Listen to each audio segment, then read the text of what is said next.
Yeah, I'm hopeful too. Well, now I mean, let's flip it over. Washington's offense, Eagles defense. I mean, that's something here too. You heard Vic Fangio talking, the defensive coordinator of the Eagles, talking about Jayden Daniels, what he brings, right? I mean, the offense, again, it's not like beginner's mode here as far as the offense is concerned. Yeah, they trust Jayden Daniels, like he's saying, like you've been hearing me say for like the last 10 weeks. I mean, they do everything. Everything's around him.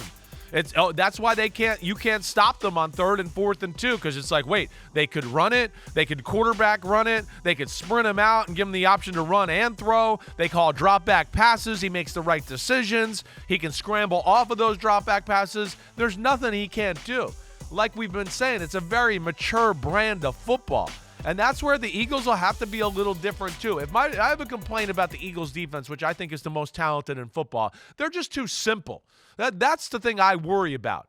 And one of the things I kind of tried to say on my podcast this week is, when you're playing a good offensive coordinator like McVay and a good quarterback like Stafford, I don't give a shit how good your defense is. If you're going to be simple, they're going to find ways to tear it up. That's the simple fact of the matter.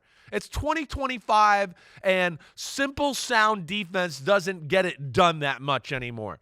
All the good defenses in football do all kinds of crazy shit and confuse quarterbacks. And that's where Vic Fangio, I think, has got to go out of his comfort zone a little this weekend, because if he thinks he's just going to play his zone defenses, Jayden Daniels has already shown he will pick you apart and you will die a slow death. And that is where hopefully Philadelphia changes their attack, or they're going to be stuck in one of those games that you're just talking about where they're going to look up and go, oh, no, Jayden Daniels has the ball, and he's got a chance to win the game with 2 minutes left here, and he's been picking us apart all day. Why wouldn't he pick us apart here on this last drive? And that's where I think is another big aspect of the game is, will Vic Fangio change a little bit? Roll those plays from earlier, please, yeah. Gary, because there was something in there that the really Jayden Daniels plays resonated for me. Yeah, the Jayden Daniels plays. Yeah. The play against the Eagles where he's in the pocket, and I'm not sure this is the one. It's coming up. Yep. The walls start to close in, and he doesn't take off. He doesn't freak out. He just slides like effortlessly. Here it is. Yeah. Watch this. They're starting to come across. He's like, oh, you know what? I got an issue here. I'll just do this, and I'll just get rid of the ball. And the next thing you know, Zacchaeus is going to score a touchdown. And it's just that calm, keeping your eyes down the field while being aware of what's going on around you and having the confidence that you can just slip away. You don't have to go hair on fire like we've seen Patrick Mahomes do.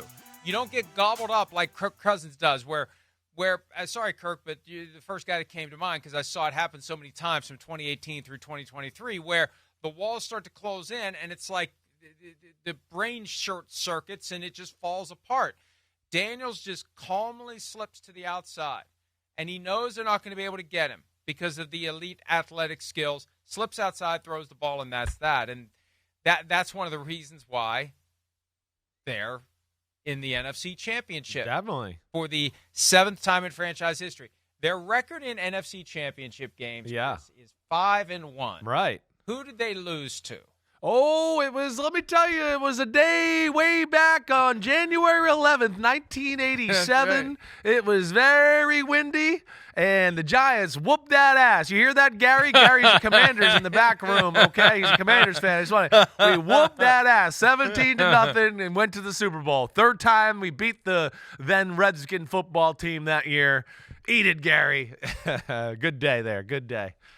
Yeah, and hey, it's another division showdown between the Commanders and the Eagles, while the Giants and Cowboys stay home and watch. 100th year anniversary. You were arguing earlier this week that you actually like this. I do. Most fans of a team in a division would say, screw the rest of them. You actually like what's going on. I think there's a more of a nostalgic feel to me, right? I mean, I think you could at least relate a little bit. You understood the 80s there for a while. I mean, the NFC East just dominated things, whether it was Washington and the Cowboys early on, right?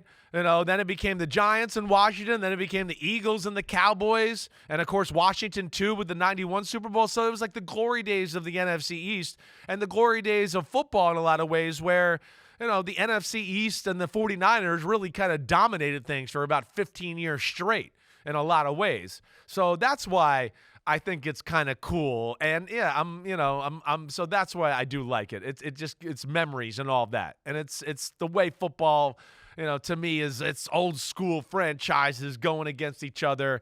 I love that in a championship showdown. So yes, even though I don't like Washington or Philly as a Giants fan, I don't know. There's something of like NFC East pride where I'm like happy to see it.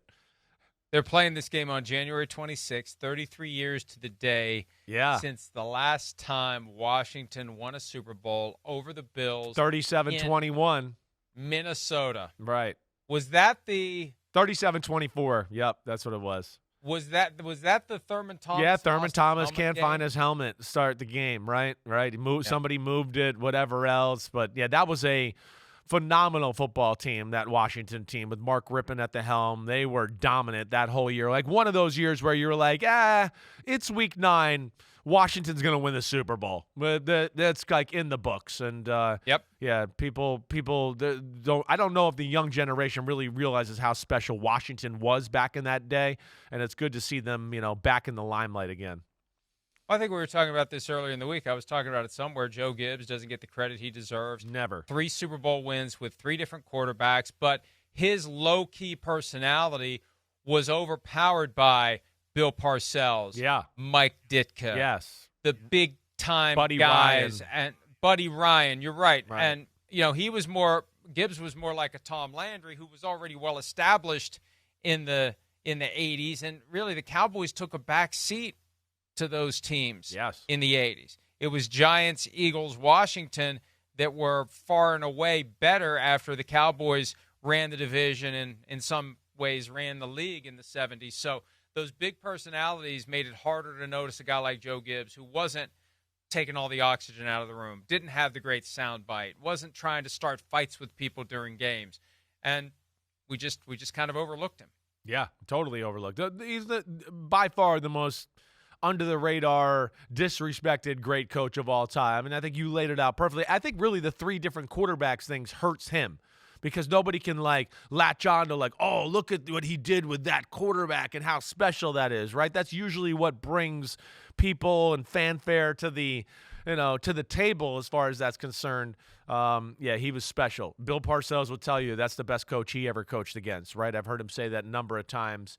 We'll see. It's cool to see the Commanders back in the spotlight of the NFL as one of the top teams, and things are going in the right direction with this new ownership and possibly the RFK Stadium being rebuilt there in the middle of the city. All things are awesome, but hey, they got a tough task in front of them this weekend. They are the hot team, and they're playing a team that's definitely better than they are talent-wise. There's no doubt they are better than Philadelphia Eagles, but they are not peaking and playing their best football right now, and Washington is. And that's where this game gets dicey. And then especially like we always talk about, when you got a quarterback like Jayden Daniels, everybody in that locker room's like, we can win. We can win. And there's a belief there right now that I think is very tangible, and I could feel it when I was there late in the year when they were getting ready to play the Falcons. Hi, it's Mike Florio. Thanks for watching PFT on YouTube. Hit subscribe for the latest news and analysis from Pro Football Talk.